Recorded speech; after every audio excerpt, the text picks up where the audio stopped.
바울의 3차 선교, 에베소 편, 에베소 선교. 네, 세 번째입니다. 에베소 선교 서원을 읽을까요? 에베소 선교에서 에베소의 환경을 먼저 살폈습니다. 즉 아볼로라는 인물에 대해서, 그리고 성령을 받았느냐의 질문에 대한 신학적, 성경적 해석입니다. 이걸 에베소 선교에서 두 가지를 마치 서론 형식으로, 그러나 아주 중요하기 때문에 아볼로라는 인물을 봤고 또 믿을 때 성령을 받았느냐는 이 질문에 대한 신학적 그리고 성경적 해석은 아주 중요한 겁니다. 선교사님들이 너무 좋아했습니다. 그럼 우리 이제 본격적으로 할까요? 바울이 유대인 회당에서 복음을 선포합니다. 가르치기 1번. 석 달 동안 유대인 회당에서 담대히 복음을 전합니다.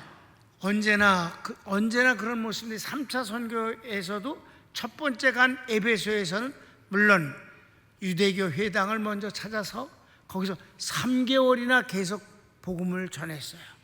성경을 읽을까요? 바울이 회당에 들어가 석 달 동안을 담대히 하나님 나라에 대하여 강론하며 권면하되. 여기서 강조하고 있는 단어가 담대히입니다.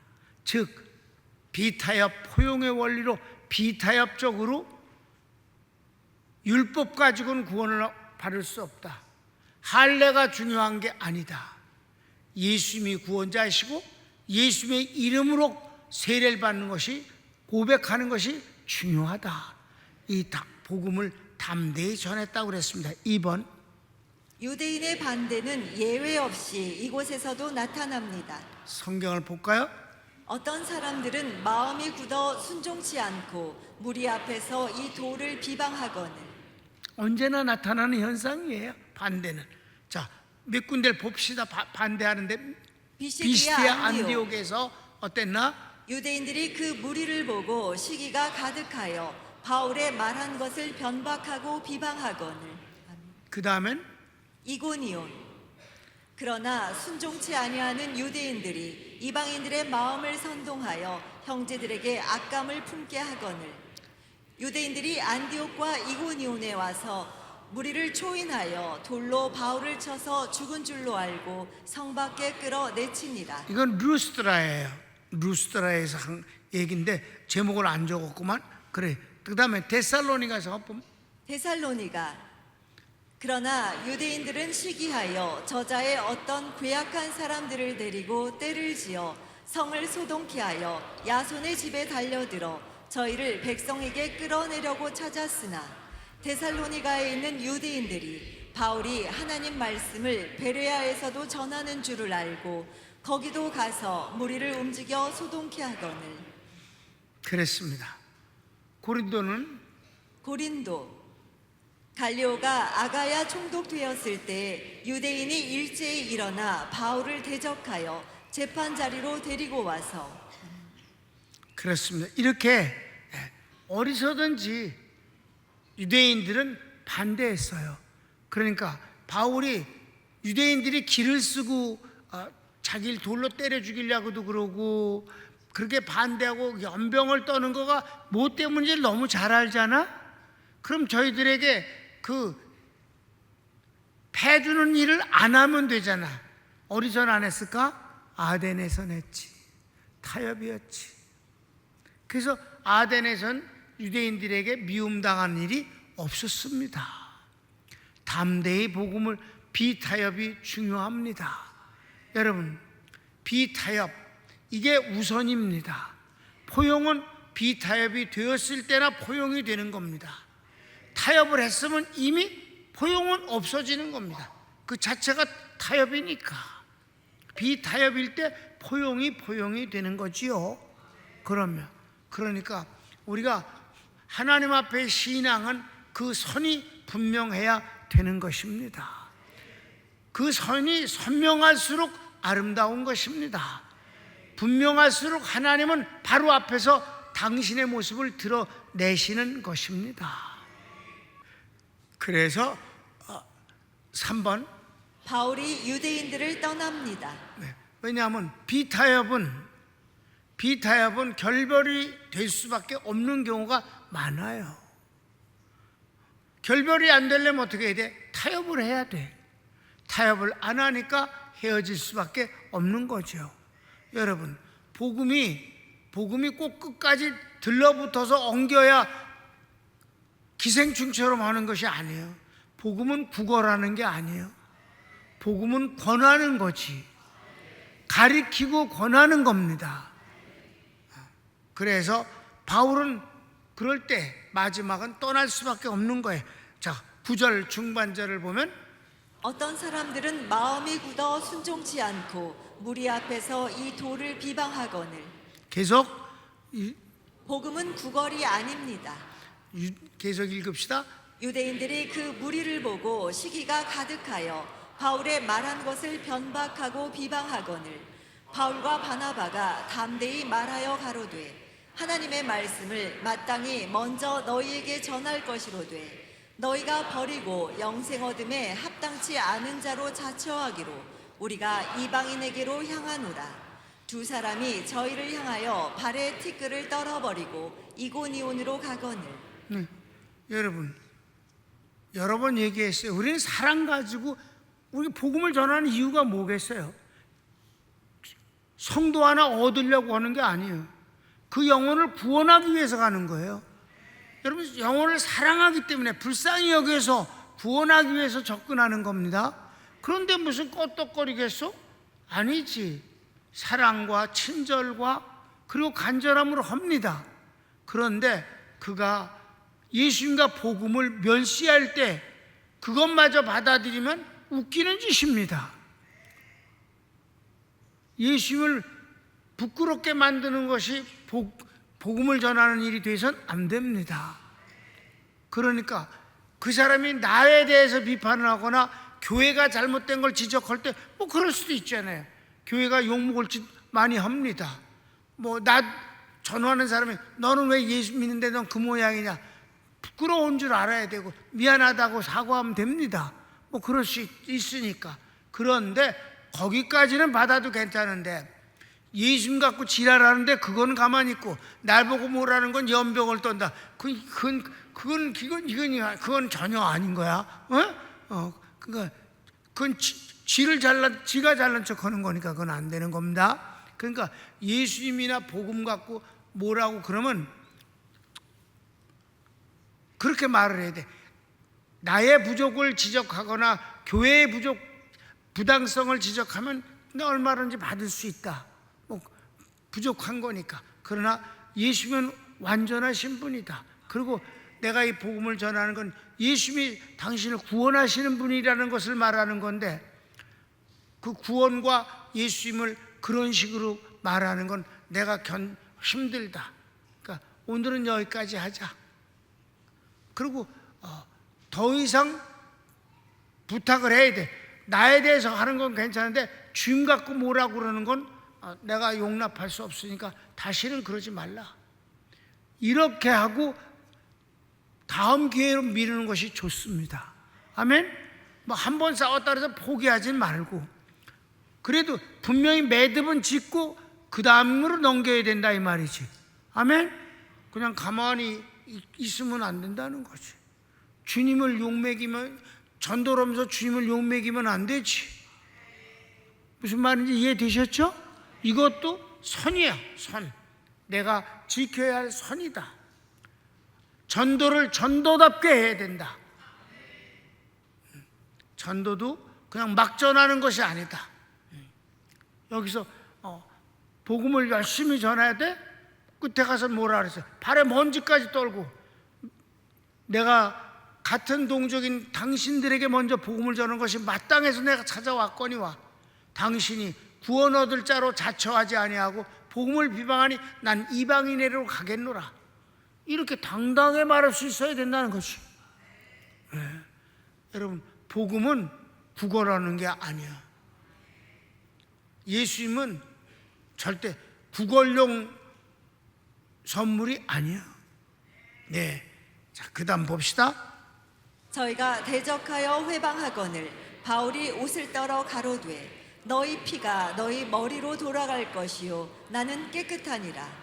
이후에는 이방인에게로 가리라 하고. 아멘. 그렇게 당당했어. 처음부터 이렇게 싸운 건 아니에요. 권해도 안 됐을 때 알았다, 난 가겠다 이러고 가는 거지. 그래서 4번 보면 제자들과 함께 두란노 서원으로 옮겨 날마다 복음을 전합니다. 회당에서 3개월 동안 이렇게 복음을 전하면서 갈등이 있은 뒤에 그만두겠다, 발에 먼지를 떨어버리고, 그리고 이제 두란노 서원으로 옮겨서 거기서 예수님을 믿는 이방인들에게 복음을 전하기 시작하는데, 얼마 동안이나 2년 동안이나 그렇게 했다 이 말입니다. 아셨습니까? 성경을 읽을까요? 바울이 그들을 떠나 제자들을 따로 세우고 두란노 서원에서 날마다 강론하여 그랬어요. 에베소의 선교에서 성령의 역사가 특별합니다.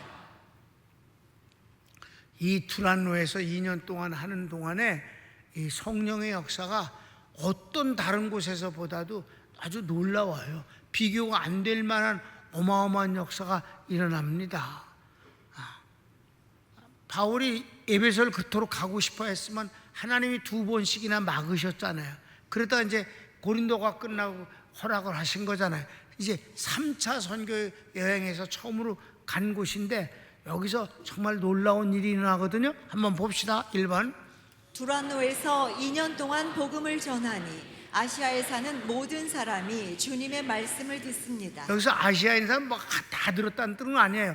아시아의 수도가 에베소이기 때문에, 그러니까 에베소는 항상 많은 사람들이 막 찾아왔다 가고 거길 거쳐서 딴 데로 가고 에베소가 중심 도시예요. 그래서 그냥 아시아 전체를 가는데 에베소를 다 거쳐서 간다 이 말이에요.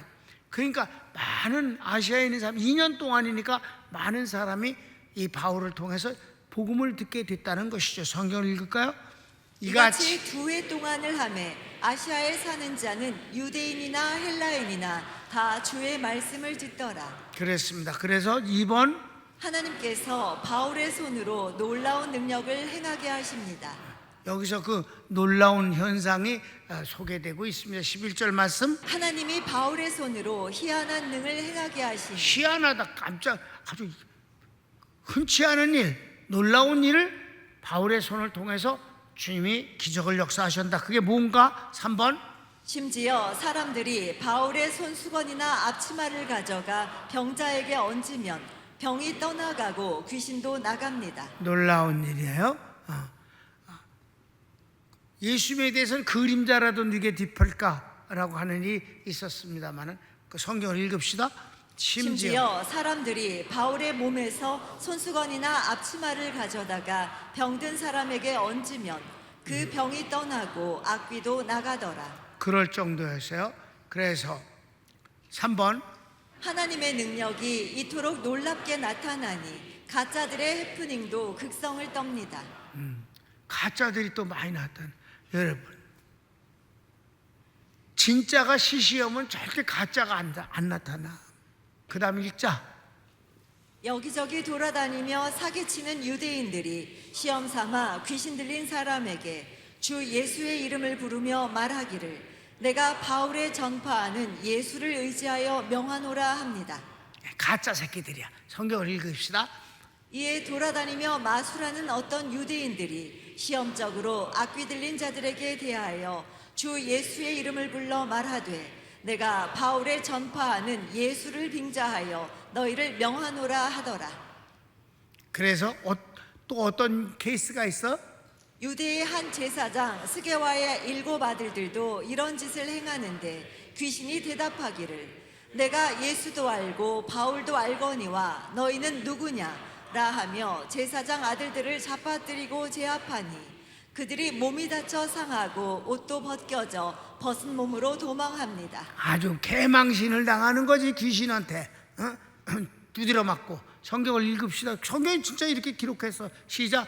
유대의 한 제사장 스게와의 7 아들도 이 일을 행하더니 악귀가 대답하여 가로되 예수도 내가 알고 바울도 내가 알거니와 너희는 누구냐 하며 악귀 들린 사람이 그 두 사람에게 뛰어올라 억제하여 이기니 저희가 상하여 벗은 몸으로 그 집에서 도망하는지라. 가짜들의 해프닝이지. 예?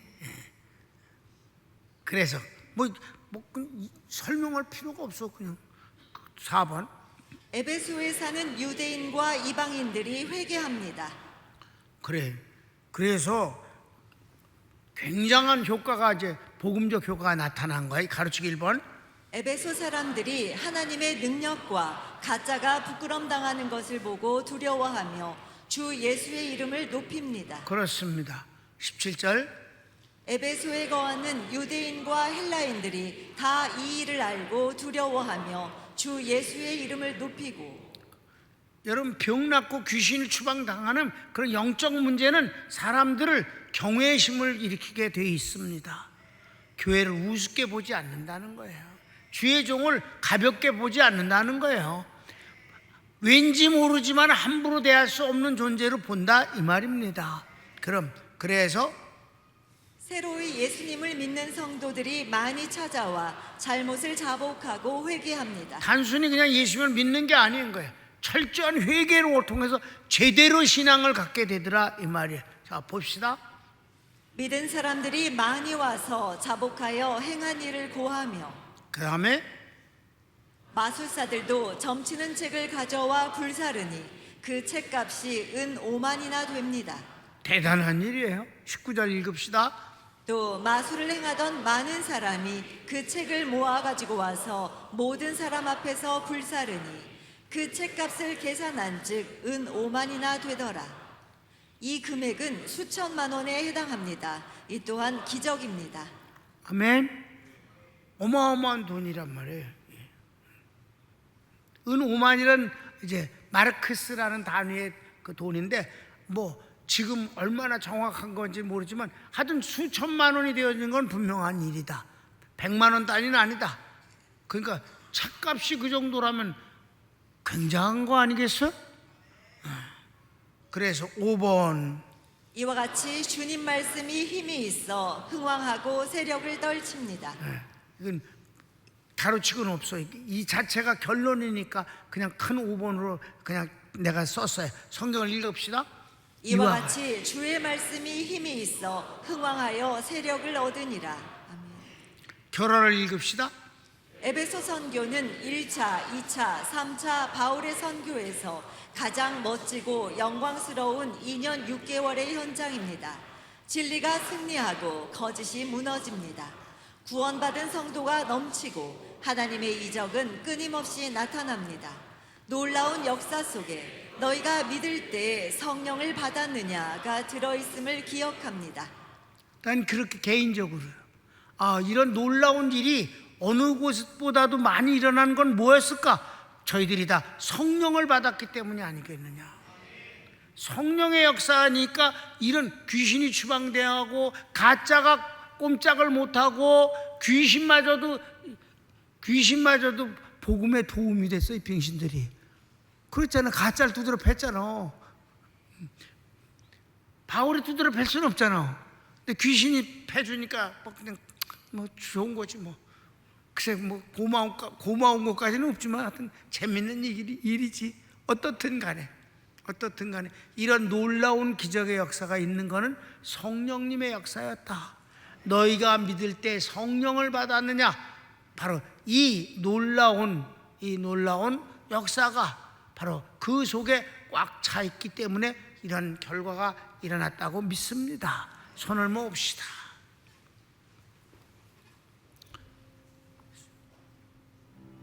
바울의 3차 선교가 이제 마무리를 돼가고 있습니다. 하나님께서 그의 선교의 여정을 축복을 해주시는데 성령의 역사가 어떠한 것인가를 우리로 하여금 간접적으로 체험하게 해주셨습니다. 하나님은 살아계신 분입니다.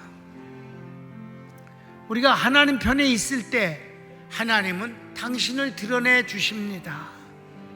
주님을 사랑할 때 그분은 나타나십니다. 다 같이 주여 한번 부르기도 합시다. 주여